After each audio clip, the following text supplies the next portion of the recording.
In Ethiopia's mountainous Tigray region, federal troops have been fighting forces of the region's former ruling party, the Tigray People's Liberation Front, in the north since last November. Thousands of people have been internally displaced, sought refuge in neighboring countries, and killed.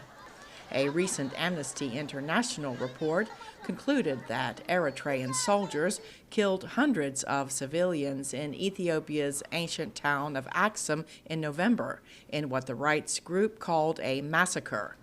Another rights group, Human Rights Watch, later corroborated the mass killings of civilians with additional reporting and research. White House Press Secretary Jen Psaki told VOA the United States wants a full and independent investigation into human rights abuses in the Tigray region. So the president is deeply concerned, highly engaged on this issue. Secretary of State Antony Blinken told a congressional panel Wednesday the situation in Tigray is unacceptable and must change. We have, as you know, forces from Eritrea that are there, and we have forces from an adjoining region, Amara, that are there.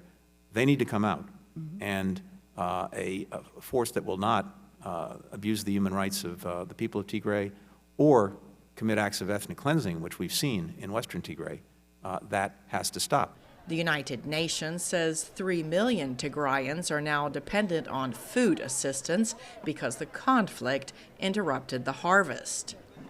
Rights groups say humanitarian access to rural parts of the Tigray region has been limited.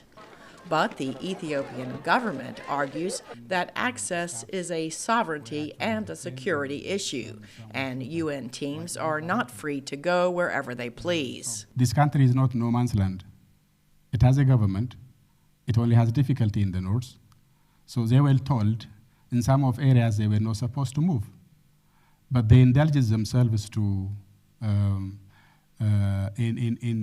kind of adventurous expedition. The U.S. ambassador to the United Nations, Linda Thomas-Greenfield, said the hunger crisis is man-made, adding she used that gender designation deliberately.